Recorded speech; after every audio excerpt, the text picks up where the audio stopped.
La guerre.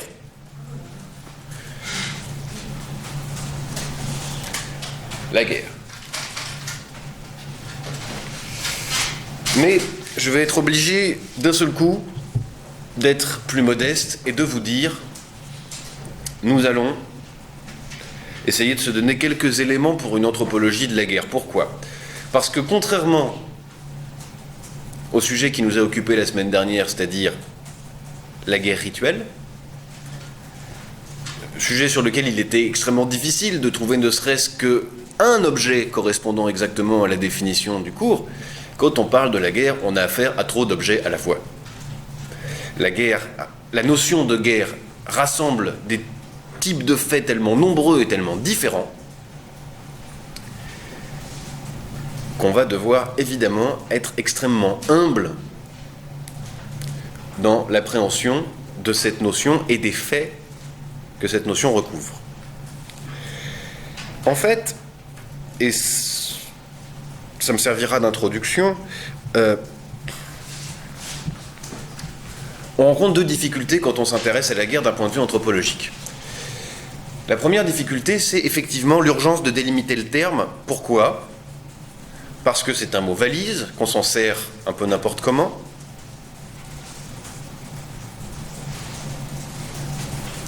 Parce qu'on se confronte à des questions, afférentes à l'essence de l'humanité. C'est le type particulier de sujet sur lequel je ne veux rien voir qui ressemble à « de tout temps les hommes ont fait la guerre ».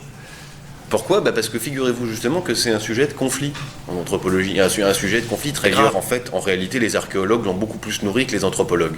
Mais il se trouve qu'on fait parfois l'hypothèse qu'il n'y a de guerre que depuis 10 000 ans et qu'il faut un certain nombre de spécificités sociales pour que les guerres puissent exister. En d'autres termes, si vous m'écrivez « de tout temps les hommes ont fait la guerre », je vais vous mettre « prouvez-le ». Et ça fera baisser l'estime que j'ai de vous. Et c'est terrible. Bien, donc premier problème, c'est la délimitation comme première urgence. Le deuxième problème, c'est, en quelque sorte, les grands absents, si on veut bien. Qu'est-ce que je veux dire par là, les grands absents ?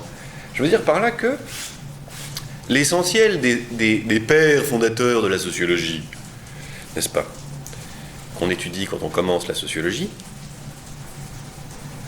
ne parle pas de la guerre. Pas ou très peu, ou marginalement. Ou alors dans des textes parallèles. Prenez par exemple Marcel Mauss. Marcel Mauss parle de la guerre dans quel texte ? Il parle de la guerre dans les techniques du corps, parce que c'est en observant... C'est pas en observant certains soldats, mais en observant certains soldats australiens pendant la Première Guerre mondiale, il a affiné les intuitions qu'il avait sur la façon dont on apprend socialement à se servir de son corps. En d'autres termes, comment se fait-il que certains soldats savaient dormir accroupis alors que d'autres non et en mouraient ? Bon.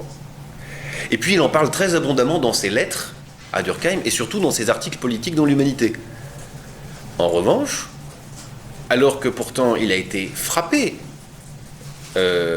directement par la Première Guerre mondiale et qu'il a vécu la Seconde Guerre mondiale, on n'en trouve pas trace dans ses textes. On ne trouve pas de théorie sociologique de la guerre chez Durkheim. De la même manière, vous avez peut-être fait un... Vous n'avez pas encore fait le cours sociologie contemporaine ? Si, au premier semestre.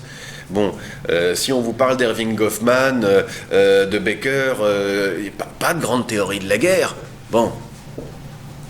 Van Gennep, Talcott Parsons nous ont pas assez parlé de la guerre pour qu'on puisse avancer tranquillement. Malinowski ne vous a pas parlé de la guerre.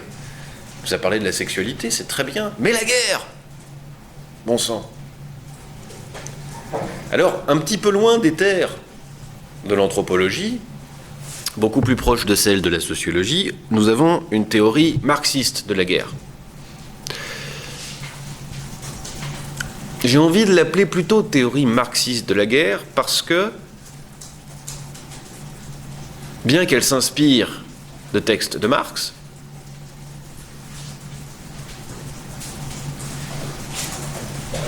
par exemple, de textes extraits du manifeste du Parti communiste qu'il a écrit avec Engels,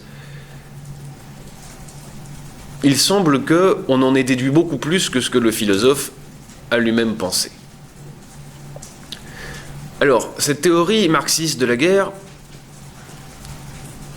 quels en sont les fondements? Est-ce que ça vous dit quelque chose? Pour Marx, qu'est-ce que c'est que la guerre? Oui. La guerre, c'est un phénomène du capitalisme qui permet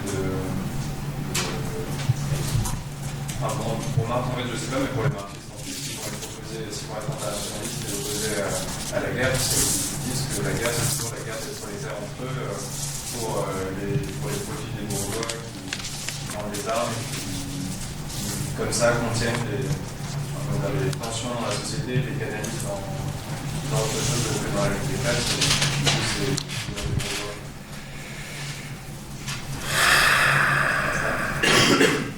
Pas vraiment. Pas vraiment. Mais la base était bonne. La base était bonne, c'est-à-dire qu'effectivement, on considérera la guerre comme une poursuite naturelle, une conséquence de la lutte des classes. En d'autres termes, l'antagonisme de classe se manifeste dans les rapports sociaux, dans l'exploitation, dans l'aliénation, mais aussi dans la guerre.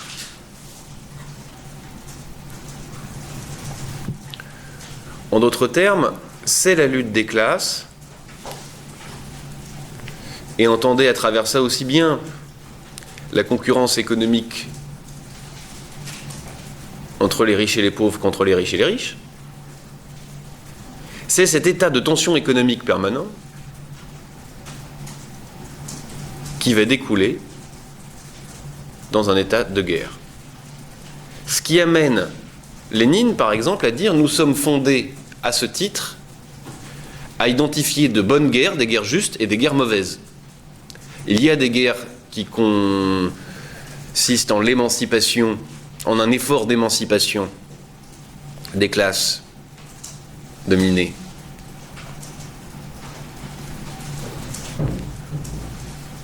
Et puis il y a des guerres qui sont des jeux de capitalistes entre eux dans lesquels le prolétariat n'est que de la chair à canon.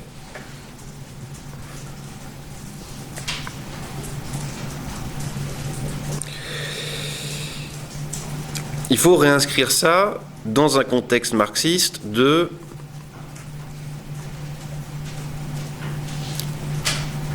conception de l'histoire, c'est-à-dire dans le cadre du matérialisme historique. Et dans le cadre du matérialisme historique, c'est donc l'évolution des conditions de production, l'évolution du travail, qui va modifier la lutte des classes, et donc, en ce sens, provoquer les guerres.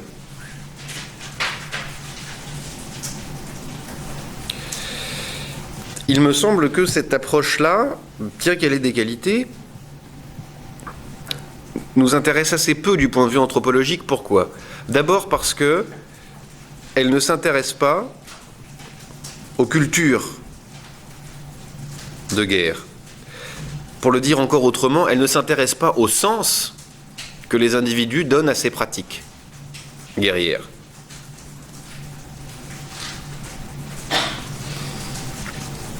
Par ailleurs, en rapportant la guerre à la lutte des classes, cette vision de la guerre ne nous permet pas de comprendre, d'une part, la guerre dans les sociétés traditionnelles sans classe, et d'autre part, de comprendre ce qu'il y a de commun entre les guerres traditionnelles dans des sociétés sans classe et les guerres dans des sociétés modernes, ou dans des sociétés qui sont concernées par la lutte des classes. Quand je parle de sociétés sans classe, je ne voudrais pas dire qu'il s'agit de sociétés sans aucune hiérarchie, mais on va parler par exemple beaucoup aujourd'hui d'une société amérindienne, les Hurons. Bon. Il ne s'agit pas de dire que il n'y a pas des statuts qui sont plus prestigieux que d'autres, ça existe, mais néanmoins il n'y a aucun rapport individuel à l'outil de production, il n'y a aucun rapport individuel de propriété à l'outil de production dans cette société-là, puisque l'outil, d'abord il n'y a pas vraiment d'outil de production, et deuxièmement s'il y en a, il est commun, et par ailleurs, les différences de statut n'impliquent en aucun cas des différences de droit à la propriété.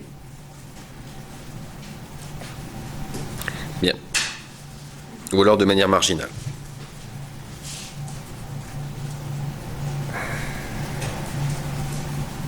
Bien. Donc, je reviens à ce mot d'introduction. On manque de théorie sur le sujet. Et c'est extrêmement troublant parce que le développement des sciences sociales, en tout cas en France, en Europe et aux États-Unis,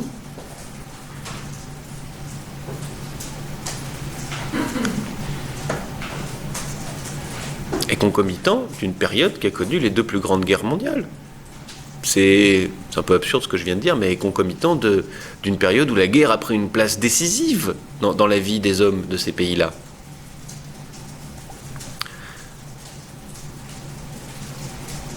Comment s'intéresser, par exemple, à la structure démographique des populations de la France, de l'Allemagne à cette époque-là, sans à un moment donné considérer la guerre comme un objet central.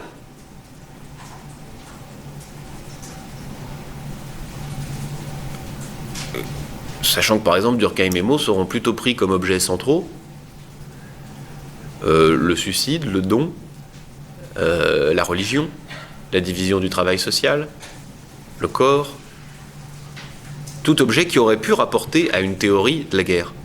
Mais bon, on l'a pas, faisons sans. Alors, je reviens brièvement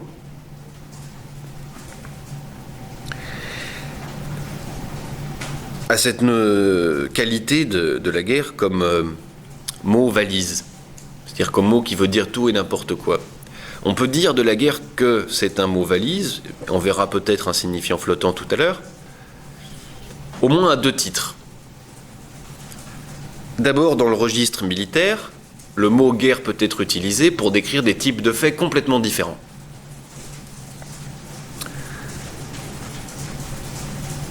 Vous voyez bien la différence profonde qu'il peut y avoir entre une guerre civile, une guerre de religion, une guerre froide, une guerre éclair, une guerre de tranchées. À l'intérieur de ces guerres-là, la différence qu'il y a entre un siège, un raid, une invasion, qu'est-ce que c'est qu'une industrie de guerre? Qu'est-ce que c'est qu'une économie de guerre? Vous voyez qu'on rassemble trop de faits sous un seul mot. Oui. Mais je comprends pas parce que là, c'est pas un mot, c'est pas c'est guerre de religion ou économie de guerre. C'est pas. Vous avez tout à fait raison. C'est-à-dire qu'on va pouvoir dire nous sommes en guerre et il s'agira de choses complètement différentes. Le fait qu'on accole systématiquement quelque chose pour préciser indique bien qu'on désigne par le mot guerre des faits extrêmement différents. Et alors évidemment, dans le sens commun, on utilise le mot guerre pour tout et n'importe quoi. On parle par exemple dans les médias de guerre des petites phrases. On parle de guerre économique, on parle de guerre des prix. Brel nous parle de c'est toujours la tendre guerre, oh mon amour, tout ça. Et ce matin sur Google, j'ai Google Actu, n'est-ce pas, j'ai vu le titre suivant.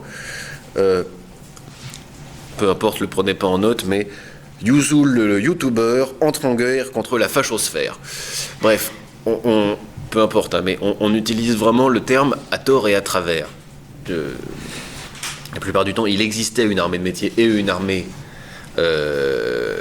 levée à l'occasion, ou encore une armée correspondant à un service militaire, peu importe, mais il existe une armée permanente qui est tout le temps là et qui peut servir des buts qui ne nécessitent pas la mobilisation du corps entier contre tel ou tel ennemi.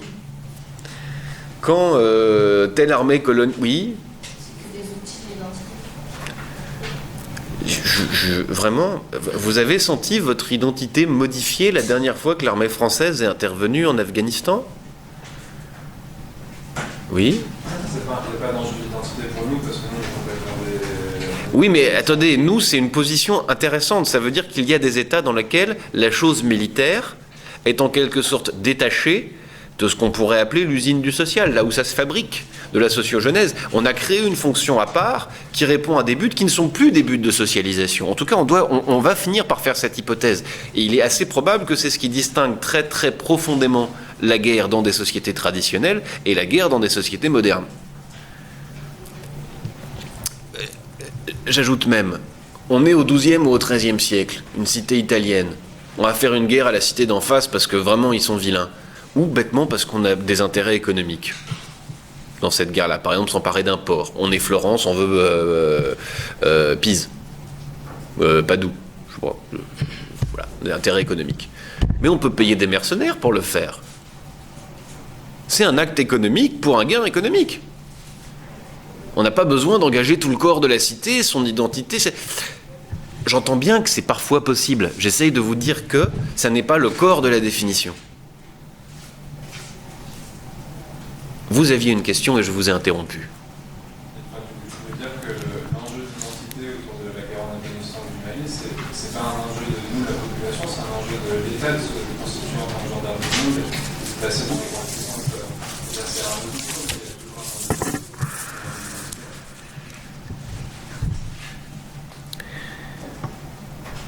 Je dirais que c'est un des paramètres qu'il faut étudier quand on s'intéresse à une guerre. Est-ce qu'il y a un enjeu identitaire ou non? Ou alors, à quel degré la guerre impacte-t-elle l'identité des belligérants? Ce qui nous amène encore à une autre question intéressante à poser si vous vous intéressez à une guerre. Qui est réellement le belligérant? Est-ce que, par exemple, cette séparation entre le pouvoir civil, la vie civile, le pouvoir militaire, la vie militaire, est telle que le pouvoir militaire a acquis une indépendance telle que si le civil lui demande une action pour un gain économique, ça ne touche plus du tout la socialisation dans un pays? Est-ce qu'au contraire, on va avoir des révoltes? Est-ce qu'on va avoir des mouvements de lutte, comme qu'il y a eu des mouvements de lutte contre la guerre au Vietnam, aux États-Unis ou en France? Quelle est la nature de cette lutte? Est-ce qu'il s'agit d'une lutte en disant « pas en mon nom, moi je suis pour la paix et les fleurs » Est-ce qu'il s'agit de dire « pas en mon nom, moi je suis solitaire de nos frères communistes et nous ferons 1, 2, 3 Vietnam avec etc. » comme disait le Che Guevara? Ou est-ce qu'il s'agit de dire « mais moi, je ne suis pas là pour être le gendarme du monde, les États-Unis doivent défendre leurs propres intérêts » et il faut avoir une réelle politique dans le reste du monde, servir, etc. Mais il faut ramener nos troupes à la maison. Vous voyez qu'à chaque fois, on a une problématique complètement différente. Alors parfois, vous allez avoir des choses mixtes. Je ne sais pas. L'Allemagne qui envoie des troupes pour soutenir des troupes de l'ONU ou des troupes françaises sur un terrain très lointain. Alors là, ils sont travaillés par la problématique gendarme du monde, droit d'intervention, devoir d'ingérence, régulation du monde commun. Mais en même temps, est-ce que l'État allemand a le droit d'accéder à une vraie puissance militaire?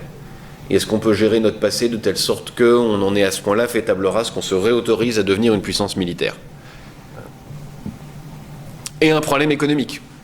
On se rend compte que l'armée allemande n'est plus du tout assez financée pour être en quelque sorte crédible sur le champ international. Donc est-ce que la communauté allemande veut réinvestir dans le fait d'avoir une armée qui va lui demander quelques points de son PIB? Voilà. Donc j'essaye lentement de vous amener à la complexité de l'identification de ce fait-là et à son interprétation. On va ensuite tracer des lignes claires plus simples. Ne vous inquiétez pas. Alors, quand on parle d'abord mobilisation d'un groupe, j'attire votre attention sur le fait que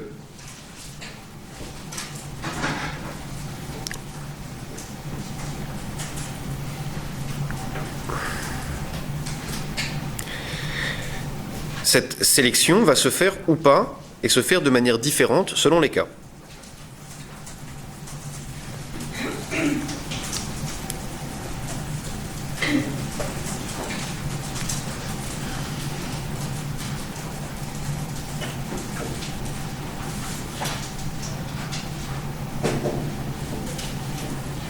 On pourra, dans l'hypothèse la plus infinitésimale qui soit, mobiliser deux groupes, puis déléguer des héros, s'affronter. Vous avez ça, des figures mythologiques comme ça, les Horaces et les Curias, je sais pas. Des tout petits groupes qui vont représenter la totalité du groupe mobilisé. On peut mobiliser les jeunes hommes. Tous les jeunes hommes. On peut mobiliser tous les hommes.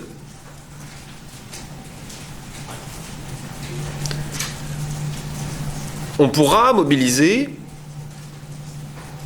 et là par contre on va restreindre beaucoup, tous les hommes armés, que ce soit parce qu'ils soient citoyens et donc ayant accès au métier des armes, ou parce que ils ont reçu une formation de militaire. Et donc on va choisir un corps très très spécialisé. On pourra mobiliser les hommes et les femmes et les enfants. Oui. Des exemples de conflits qu'on mobilise, à part aujourd'hui. 14-18. 14-18, il y a des enfants. Bien entendu. Non, je suis en train de faire un vilain jeu de mots, mais je m'en explique. Pendant la guerre 14-18, on a essentiellement mobilisé les jeunes hommes pour l'effort de guerre. Les jeunes hommes et les hommes. Pas les vieillards et a priori pas les malades. Bon. On a aussi à mobiliser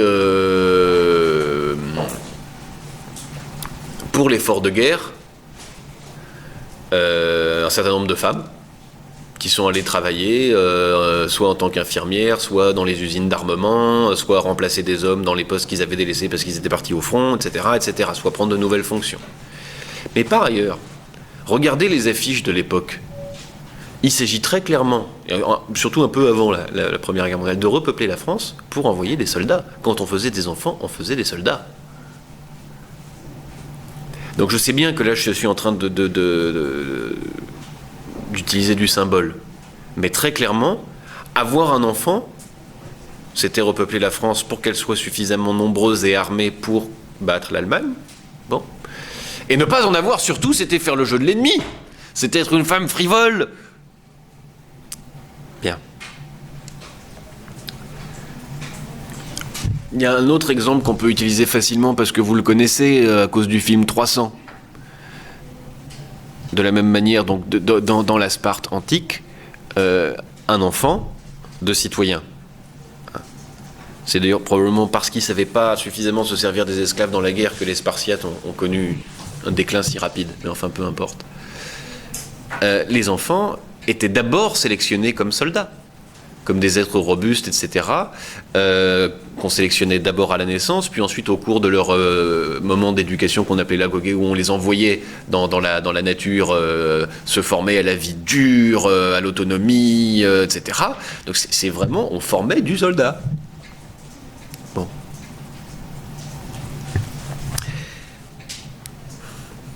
Alors,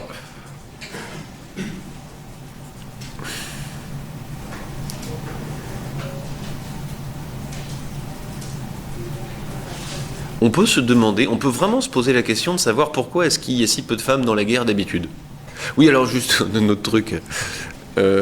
Quand on mobilise pas que les soldats, hein, on mobilise aussi ceux qu'on va exterminer et qu'on a identifiés comme ennemis. Or, des guerres dans lesquelles on viole systématiquement les femmes parce qu'on bloque le développement d'un pays en procédant ainsi, c'est assez courant. Hein. Bon, voilà.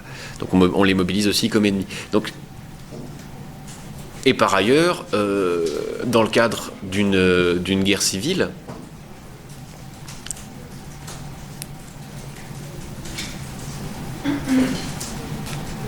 effectivement, on pourra mobiliser tout le monde.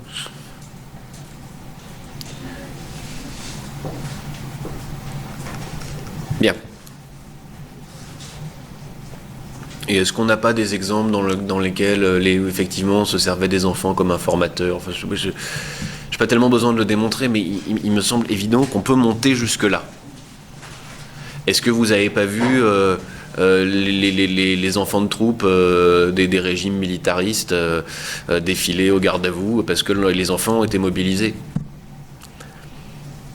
Alors ensuite, voilà, la question de savoir si on envoie les femmes et les enfants au front n'invalide pas du tout la question de savoir si on les mobilise. D'autres questions viendront plus tard, mais il faut que j'avance un peu. Sur la question de savoir s'il existe un lien entre société matriarcale, matrilinéaire, matrilocale et la guerre. Ça, c'est difficile. Est-ce que des sociétés purement matriarcales connaissent aussi la guerre? Hélas, c'est fort probable. En tout cas, les sociétés matrilinéaires et matrilocales connaissent aussi la guerre. Matrilinéaire, ça veut dire que la filiation se fait par la mère, et matrilocale, ça veut dire que le mari vient chez la mère. Vous avez compris? Chez la femme, pardon. Quand il y a un mariage, la filiation se fait du côté de la maman. Voilà. Et voilà.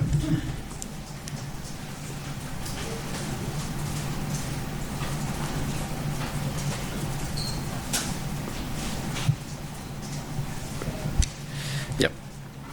Alors, ensuite, quand on parle de la mobilisation, dans mobilisation, il faut comprendre à la fois le rassemblement, la hiérarchisation, l'organisation, mais aussi des choses encore plus importantes, la motivation, l'armement, l'entraînement, et peut-être la notion la plus importante à mon sens, la démobilisation. Pour être capable d'avoir une armée, il faut être capable de mobiliser et de démobiliser. En d'autres termes, les portes de la guerre et de les refermer. Sans quoi, on est dans une guerre perpétuelle.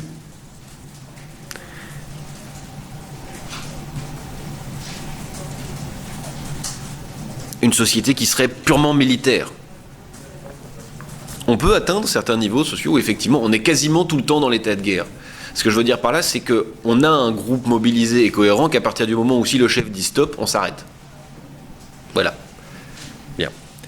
Évidemment, il faut, dans la mobilisation, être capable donc de mobiliser, d'organiser, d'hiérarchiser, de solidariser, d'entraîner, d'armer, de démobiliser et bien sûr d'éviter la démobilisation volontaire ou la désertion.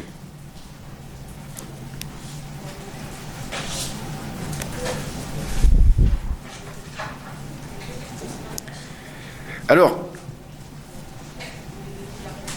sur la question du territoire, je voudrais rajouter, je vous donne la parole juste après, un petit point, un tout petit point sur la notion de territoire, c'est que une des hypothèses des anthropologues ou des archéologues qui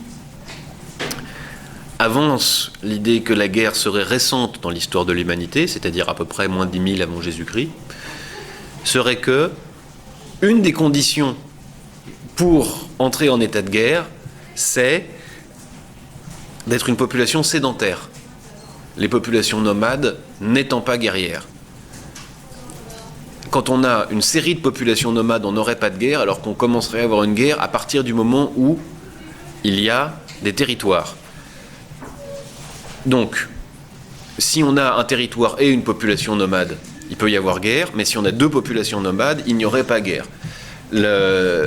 L'archéologue qui réfléchit à ça ne se dit pas du tout « je réfléchis au pourquoi du comment de la guerre », il se dit simplement « quand j'étudie des populations nomades, ou quand j'étudie des populations humaines à une époque où il n'y a que du nomadisme, eh bien je n'observe pas de morts massives par des causes violentes sur des lieux où on les retrouverait ensemble. Donc bêtement, je ne suis pas capable de dire qu'il y a, je n'ai pas la preuve de dire qu'il y a des guerres dans les sociétés nomades. » C'est une hypothèse qui me paraît difficile à défendre tant on a des expériences contemporaines de guerre entre tribus nomades. Néanmoins, je vous propose de garder en tête cette hypothèse, elle est relativement intéressante, c'est-à-dire qu'un des facteurs aggravants ou déclenchants des guerres pourrait être effectivement la sédentarité, qui s'accompagne d'une activité agraire, agricole, d'une population en croissance,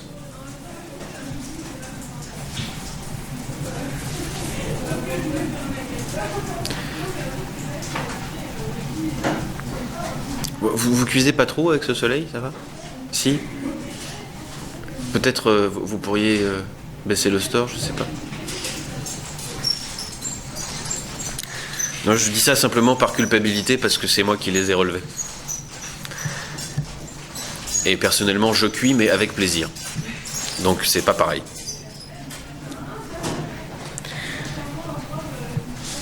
Voilà, donc en fait, ce qu'on est en train de baliser, là, ce sont les conditions de possibilité pour qu'il y ait une guerre. C'est cette capacité à mobiliser en vue d'un intérêt supérieur. L'intérêt supérieur, ça peut être l'intérêt du chef, peu importe, mais d'un intérêt qui n'est pas celui de chaque soldat pris individuellement. Un intérêt supérieur. Capacité à coordonner et à engager ces individus dans une action dans laquelle on peut tuer ou mourir pour l'intérêt supérieur. Oui. Hein? Oui. Je disais, donc la condition de possibilité de la guerre, c'est de pouvoir mobiliser et maintenir ensemble un groupe à qui on pourra imposer l'action impliquant de tuer ou de mourir pour servir un intérêt supérieur. Oui. Comment ça pourquoi les sociétés nomades ne seraient pas capables d'entrer en guerre? C'est pas du tout une hypothèse sur les causes, ce dont je vous ai fait part, c'est un constat. C'est un constat et des spéculations à partir du constat. Si on constate que dans les populations hantées, moins 10 000 avant Jésus-Christ, rien ne nous permet de penser qu'il y ait eu guerre, on a en quelque sorte une absence de preuves de guerre, alors on essaye de rapporter cette absence de preuves de guerre aux conditions de vie des populations de l'époque. Et on trouve des populations qui vivent en petits groupes, de manière nomade, peu structurée, donc non attachées à un territoire, avec une chefferie relativement limitée, en tout cas on peut en faire l'hypothèse, et on constate pas de guerre. Voilà. On ne trouve pas d'armes. Si, mais pour la chasse, on ne retrouve pas de... En gros, quand vous avez une guerre, vous allez quelque part, et d'un seul coup, vous trouvez étalé dans un champ 2000 épées, 300 cadavres, etc., etc. Oui. Alors, il y a une notion qu'on n'a pas évoquée ensemble, mais qu'on pourrait évoquer, c'est que dès lors qu'il y a des entités constituées, si vous voulez aller leur taper dessus, sentez-vous libre.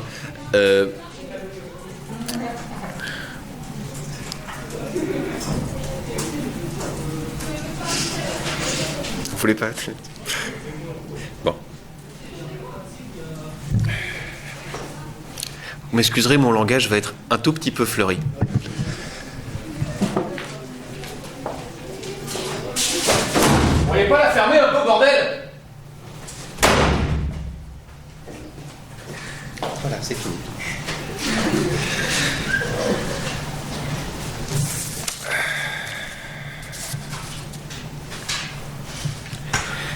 Or donc, il y a un point qu'on n'a pas mentionné, c'est donc la notion de l'économie de mort. La prochaine fois, vous prenez ça en charge, vous éviterez une demi-crise cardiaque.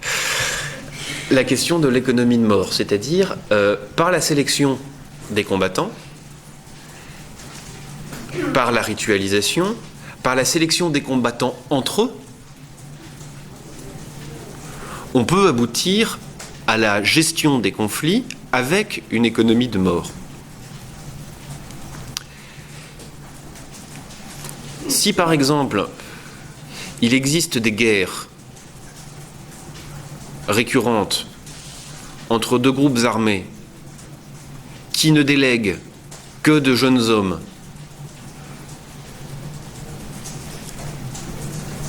dans des zones définies comme hors de contrôle précis, dans des no man's land en quelque sorte, ne mourront que de jeunes hommes, pas de femmes, pas d'enfants, pas de vieillards, pas de responsables politiques, etc., etc. Et donc les deux groupes pourront en quelque sorte régler leurs conflits, leurs rapports de domination, leurs rapports de territoire, sans que toute la communauté ait à y perdre des vies.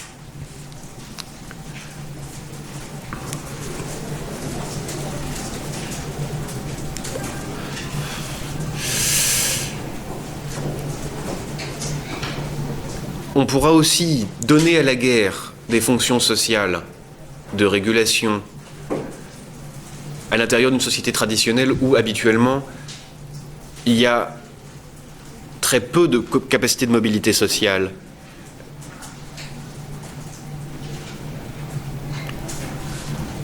Par ces guerres qui ont un impact extrêmement léger sur la structure démographique d'un groupe, parce qu'on tue très peu. Bon. Alors on peut voir ça chez les Tupinamba ou chez les Hurons, comme on va voir tout à l'heure.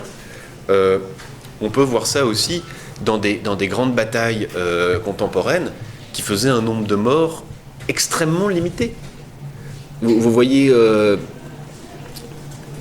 dans des temps très proches les différences de comment appeler ça, morbidité ou de mortalité entre les batailles, la bataille de Valmy par exemple, on a je crois quelques centaines de morts, et puis les grandes batailles napoléoniennes et celles de Napoléon III, où alors là on monte en milliers, dizaines de milliers, centaines de milliers de morts par bataille. Donc on a réellement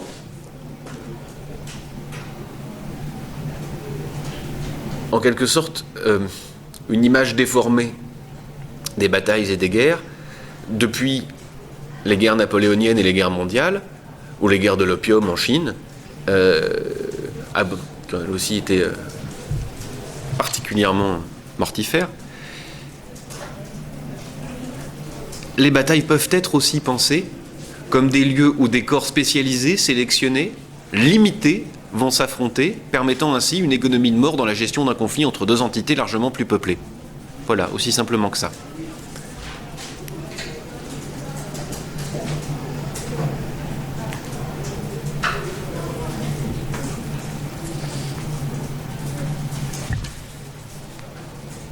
Bien. Alors, je voudrais maintenant consacrer un peu de temps à l'exemple de la guerre chez les Hurons, parce que j'aime bien les Hurons. Pour cela, je m'inspire d'un ouvrage de Denis Delage,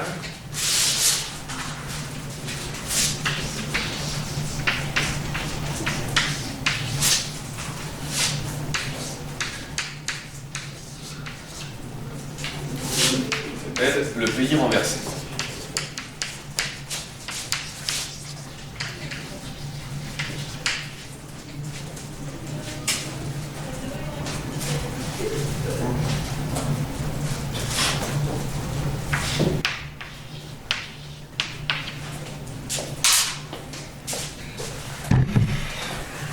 Alors, on est donc avec une population amérindienne dont les mœurs rapportées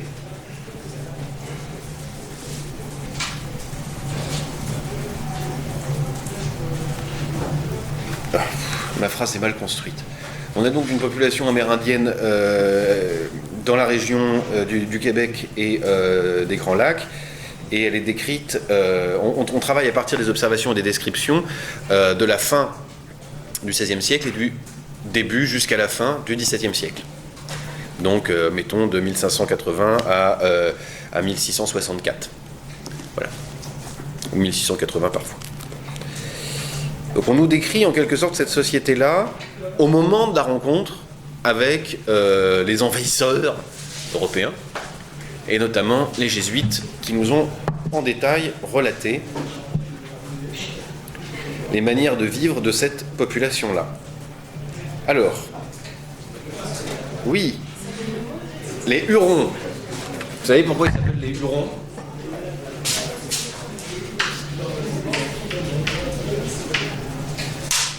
Parce qu'ils avaient des coupes de cheveux qui ressemblaient à la hure détruite.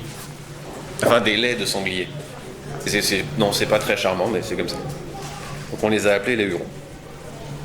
Alors, je voudrais vous lire un certain nombre d'extraits de texte rapidement pour vous donner une image de ce que pouvait être la guerre dans ces sociétés-là, d'abord.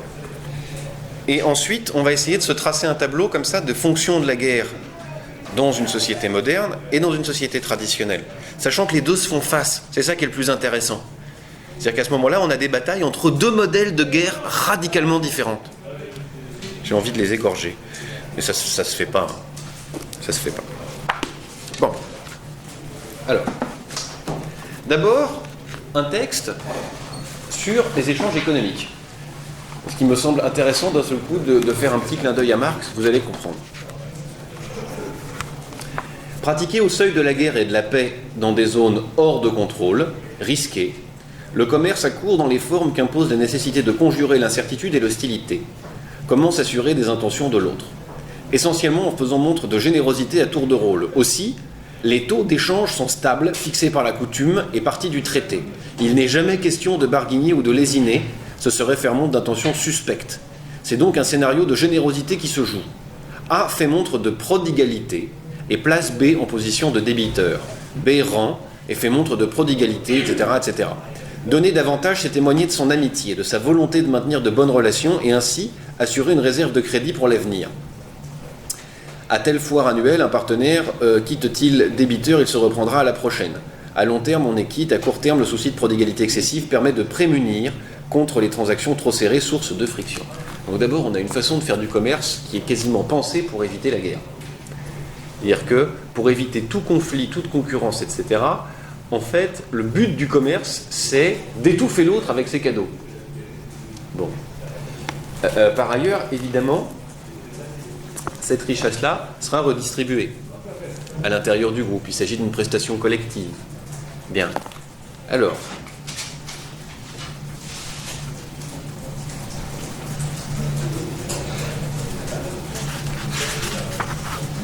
moi j'aime bien cette idée qu'avec ceux avec qui on est en rapport, on n'est pas tant soit en guerre, soit en paix, on est soit en guerre, soit en commerce. C'est assez amusant. C'est-à-dire que c'est un mode de fréquentation qui n'est pas inactif. C'est pas qu'on s'ignore. On n'est pas en paix avec quelqu'un qu'on ne connaît pas. On est en paix avec quelqu'un avec qui on est dans cette espèce de système d'échange dons qui a aussi une valeur commerciale.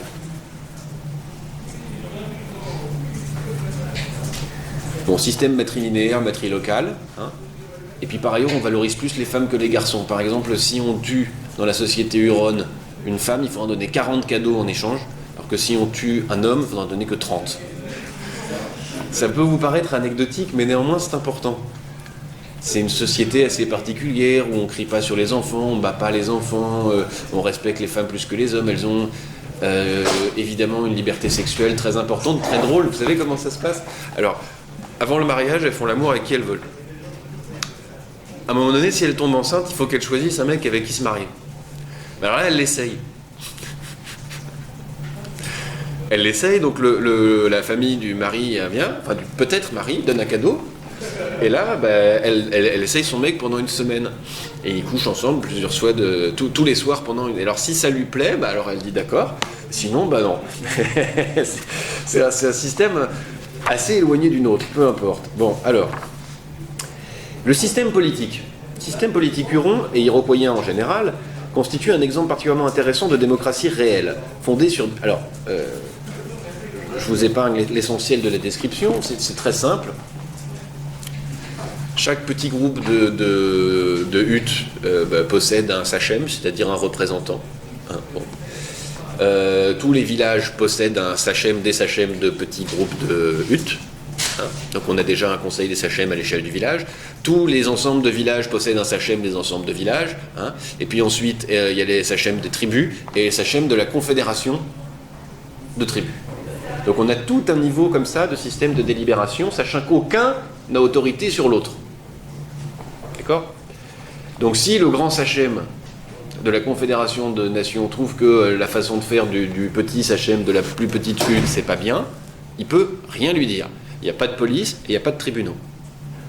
Mais, en revanche, la gloire du sachem et son devoir, ce qu'il doit faire tout le temps, à tous les niveaux, c'est d'organiser des réunions. Donc il y a des réunions tout politiques tous les jours. Il y a des réunions politiques tous les jours, elles sont assez bien décrites avec dégoût en quelque sorte par les jésuites ou les autres hollandais ou anglais qui les voient. Tout le monde est assis au même niveau par terre et parle comme s'il n'y avait pas de différence hiérarchique. Ah bon? Alors voilà, donc on parle. Alors évidemment, on prend un temps considérable là-dedans, notamment parce que le Sachem ne veut pas perdre son prestige au cas où il aurait arrêté de parler et d'organiser des réunions. Mais le point le plus important, ils n'ont point de police du tout. Là, je vous cite un témoignage de l'époque. Ce que les capitaines ont de pouvoir est à peu près comme les crieurs à trompette, ou les tambours si vous préférez. En gros, ils ont un pouvoir, allez les gars, on y va, ils ont un pouvoir d'emballement si on veut bien, mais aucun pouvoir hiérarchique. Vous imaginez donc les difficultés pour entrer en guerre. C'est très difficile. Lors des guerres contre les puissances européennes ou entre puissances indiennes fédérées les unes aux autres dans le cadre de ces conflits post-arrivée des Européens, les chefs de guerre vont prendre de plus en plus d'importance. Mais au moment où ils arrivent, comment ça se passe la guerre? En fait, c'est un peu une affaire de vendetta. Il y a une famille qui dit lors d'un conseil, ouais, mais quand même, moi, ça va pas. On m'a tué le cousin. Là, je suis pas content. Il faudrait qu'on aille tuer un mec chez eux. Alors, on organise une expédition. S'il est éloquent, on va tuer un mec chez eux. Puis on rentre. Puis alors eux, ils disent, ouais, mais t'as tout tué un cousin. Ça va pas. On va y aller. Bon. Suite à quoi? On organise des cérémonies qui ont beaucoup pour vocation d'ingérer la puissance de l'adversaire. Il y a des petits faits de cannibalisme, il y a des faits de torture aussi, à travers lesquels ou alors tout simplement le scalp, la pratique du scalp. Qu'est-ce que c'est que la pratique du scalp ou d'autres types de pratiques afférentes? C'est s'emparer d'une partie de l'adversaire pour s'approprier, ingérer ou s'approprier, selon qu'on fasse ainsi ou autrement, la puissance de l'autre. C'est pour ça que toute interprétation qui consiste à dire c'est une façon de délimiter et d'assurer l'altérité me paraît incomplète. Oui, mais pas que. Il y a aussi une fonction de solidarité mécanique, c'est-à-dire qu'on ne se bat contre personnes qui se reconnaissent comme ennemis, qui se reconnaissent de la puissance. Vous allez trouver chez les Hurons, dans les guerres entre Hurons et Iroquois par exemple, exactement les mêmes choses qu'on observait chez les Tupinamba, c'est-à-dire on va demander au prisonnier de danser, de performer en quelque sorte sa propre exécution, et il va le faire. Vous voyez? Ça, c'est assez particulier. Il faut savoir que le Huron est une langue du groupe iroquoien, donc en fait ils parlent quasiment la même langue, ils sont dans une même ère culturelle. Donc une fois encore, j'ai envie d'affaiblir l'hypothèse selon laquelle il s'agit strictement d'une fonction de séparation, de construction de l'altérité à travers une guerre d'escarmouche. Il me semble que il y a aussi une fonction intégratrice. En d'autres termes, il ne faudrait pas imaginer qu'on est en paix, en commerce, en guerre. Il faudrait imaginer qu'on est en paix, en commerce, en guerre, ou étrangers les uns aux autres, et réellement étrangers, radicalement étrangers.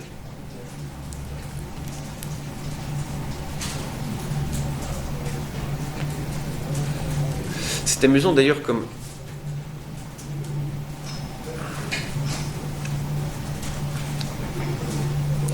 on ne se rend pas compte de ce que pouvait être cette rencontre de l'altérité radicale des autres humains, même si on avait des contes pour se le raconter. Bon, nous autres occidentaux, on s'est posé la question de savoir si les Amérindiens étaient des êtres humains ou pas. C'était important parce que savoir comment on allait les traiter, sous quelle forme d'esclavage, c'était important. Mais, alors eux, ils avaient quelques mythes chez les Amérindiens, différents, variés, pour interpréter l'arrivée. Mais en fait, le problème, c'est que les témoignages qu'on a sont les témoignages d'occidentaux qui n'étaient pas tellement anthropologues et assez peu capables de se placer dans la position de ceux qui voyaient arriver cette altérité-là. Par exemple, on raconte souvent cette anecdote où des Incas ont pris une peur panique en voyant d'abord un homme à cheval et puis un homme descendre de son cheval. Et alors l'interprétation, c'est pour eux c'était un être extraordinaire, une espèce de centaure, et puis ensuite capable de se séparer en deux. Alors là, fou. Et là, on s'imagine que, par exemple, ces gens-là avaient jamais vu, je sais pas, des gens sur des labas. Enfin, s'il n'y avait pas eu de monture auparavant, ça m'apparaît très étrange. Enfin, peu importe. Exemple d'ethnocentrisme qui perdure et qui perdure et qui perdure et qui perdure. Parce qu'on trouve encore ça dans des bouquins sur les mythes incas. Bien.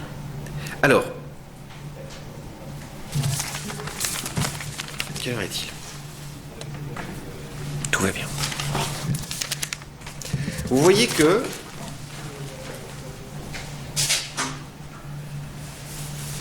si on veut faire un tableau mettant face à face, mettons l'armée huronne et un corps expéditionnaire français,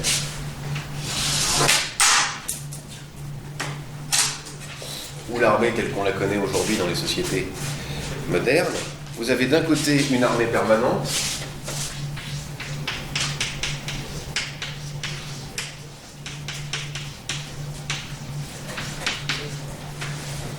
hein, et ici, non. Ici, vous avez une armée mobilisable.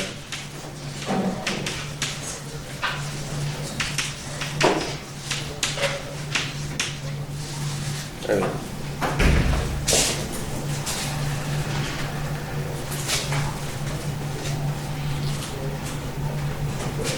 Ici, vous avez une police militaire.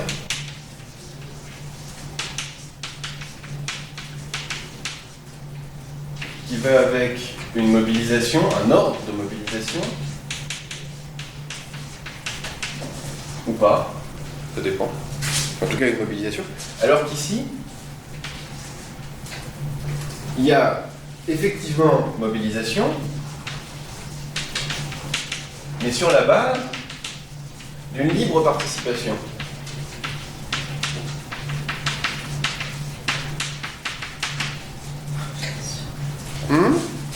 Qu'est-ce qui se passe? Ici, on a des professionnels, ici, on a des amateurs. Si je peux me permettre de m'exprimer ainsi. Oui. Pourquoi vous parlez en fait? C'est quoi les...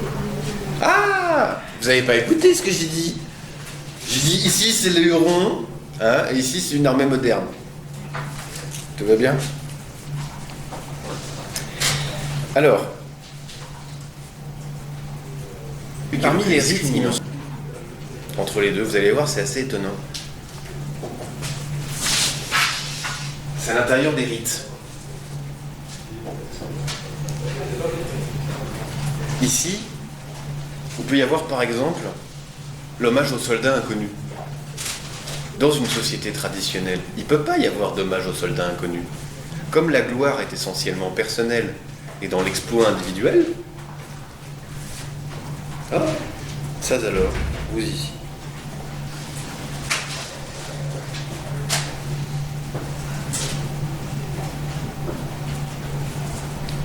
Alors,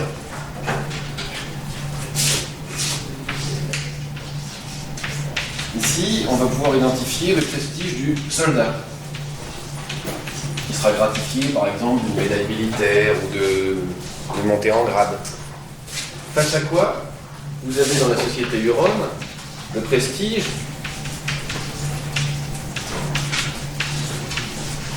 de l'homme.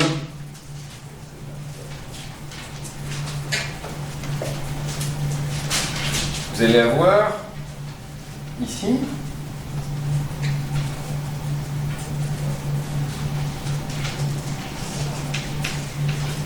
le grade et le prestige du chef.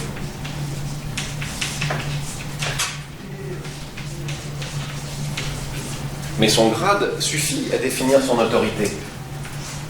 Ici, vous allez avoir l'éloquence du chef.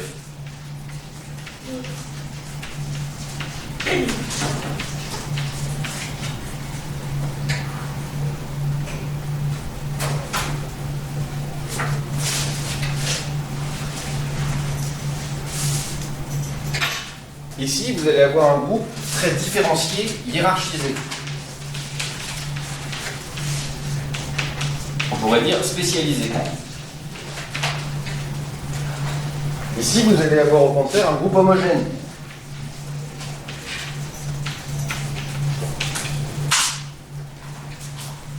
ce que j'ai oublié de vous dire, parce que je n'ai pas précisé, c'est que dans la société huronne, il y a donc ces chefs civils, ces sachem, et des chefs de guerre qui sont élus en temps de guerre et qui n'ont absolument pas plus de pouvoir ou de pouvoir différents que des sachem. Point. Ils en ont même plutôt moins de prestige. Bon.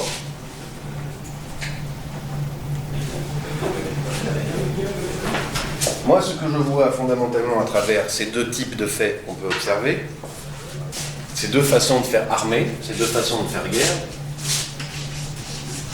c'est ici quelque chose qui relève très clairement de la régulation et donc de la solidarité organique. On a une armée permanente qui est distincte de la totalité de la société, dans laquelle il y a une police, donc des gens pour appliquer la règle, des codes définis par une profession. Ce qui montre à quel point le guerrier est avant tout quelqu'un qui pratique son métier, à mon sens, c'est l'existence même du soldat inconnu. Le fait que dans l'anonymat, on puisse être quand même prestigieux. Une structure différenciée, hiérarchisée, spécialisée. À l'inverse, de l'autre côté, il me semble qu'on est dans une libre participation à quelque chose qui relève plutôt d'une solidarité mécanique, c'est-à-dire du même. Et même lorsqu'on est face à l'ennemi, on est plutôt dans l'intégration, dans l'homogénéisation. Dans un rapport avec un semblable à qui on tente de ressembler le plus possible. Qu'est-ce que c'est que manger l'autre pour lui prendre sa puissance particulière, si ce n'est chercher à lui ressembler?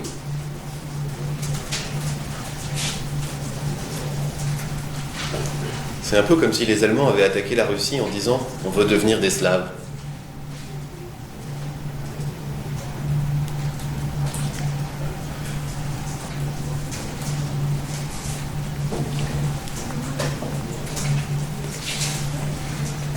Est-ce que c'est vraiment dans une quête de ressemblance, pas plutôt de l'appropriation de l'autre parce que... Vous avez tout à fait raison de reprendre cette distinction, mais vous dites simplement les choses dans le sens inverse que je les ai dites. Moi je dis, c'est d'abord une logique d'assimilation, de captation, mais qu'est-ce qui se passe quand je cherche à capter quelque chose qu'à quelqu'un? Je cherche à lui ressembler. Si par exemple, je vous prends votre manteau et je le mets, vous voyez bien que je vais vous ressembler, même si je vous aurais volé quelque chose. On cherche à s'approprier les qualités de l'autre. On ne cherche pas au maximum à s'en différencier. C'est deux dynamiques qui sont vraiment opposées. Là, en l'occurrence, c'est pas la richesse qu'on cherche à leur voler ou à leur arracher, ce qui serait une chose différente. Il s'agit de tâcher de leur ressembler. Ce qui m'amènerait à dire, et ce sont des hypothèses que je vous livre, que s'il y a une différence entre guerre traditionnelle et guerre moderne, entre guerre menée par des sociétés traditionnelles et guerre menée par des sociétés modernes, elle se trouve essentiellement là,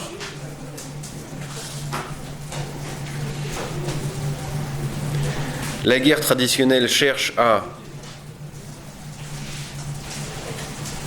maintenir l'ordonnancement des choses par des guerres d'intégration, par des guerres qui suivent une solidarité mécanique, qui cherchent à stabiliser, à ingérer, à assimiler de l'autre. Là où inversement, la guerre moderne cherche à modifier ou à maintenir l'ordonnancement des choses par une dynamique de régulation, c'est-à-dire de séparation, de distanciation et de pouvoir de police interne et externe.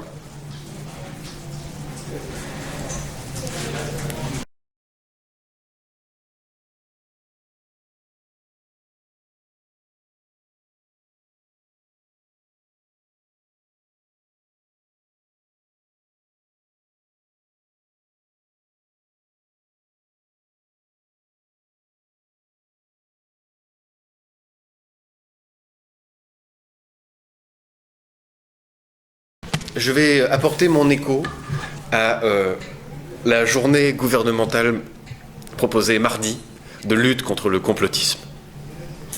Et donc moi aussi, à mon tour, je vais apporter mon humble participation à cette lutte contre le complotisme. Voilà. D'abord, le point de départ. Le point de départ, c'est que, je ne sais pas si vous avez déjà essayé de discuter avec un complotiste ou si vous l'êtes déjà un peu vous-même par atavisme, par goût ou par stupidité, peu importe. Mais vous aurez dû remarquer que ce sont des discussions extrêmement difficiles parce que toute information est dubitable et est susceptible d'être remplacée par une autre information qu'on n'a pas besoin de démontrer. Or, il me semble que un des champs de déploiement du complotisme aujourd'hui, c'est effectivement l'abondance d'informations et de médias d'information et de discussions qui s'organisent sur la vérification de l'information. Il suffit de faire un pas de côté pour passer de la question de l'information à la question des valeurs, pour sortir un petit peu de ce débat sur le complotisme. On pourrait d'ailleurs proposer ça aux politiques, au lieu de nous donner des informations, parlez-nous de vos valeurs, ça serait intéressant aussi. Peu importe. Et alors, si on le prend du côté des valeurs, le complotiste, à quoi il ressemble ? Je vous propose d'en faire un court portrait, puisque ça tiendra en 5 minutes. Bon. Alors, par quoi je commence ? D'abord, le complotiste a développé une haine de l'intelligence, en tout cas de toutes les intelligences qui ne sont pas la sienne, et surtout pas de toute intelligence qui fait l'objet d'une reconnaissance collective. En gros, il ne supporte pas toute expertise et il déteste toute intelligence instituée. Il déteste encore plus le raisonnement et la démonstration puisqu'il faudra qu'elle puisse être infirmée. Donc le premier point, c'est une forme de haine de l'intelligence. Excusez-moi, je vais d'abord faire mon... Après... Alors, le deuxième point, c'est ce que j'appellerais la haine de l'autre. Elle est poussée à un point fou. C'est-à-dire qu'en plus d'être la plupart du temps à la fois homophobe et antisémite, le complotiste va y ajouter la haine de l'autre dans ce qu'il a de plus autre. On va jusqu'à haïr l'extraterrestre. Et peut-être qu'ils ont des bonnes intentions vers nous, les extraterrestres, qui sont dans scène. Bon, enfin, peu importe. Moi, je trouve ça absolument extraordinaire comme haine de ce qui peut être l'altérité. On retrouve d'ailleurs probablement là les fondements de la haine de l'intelligence des choses.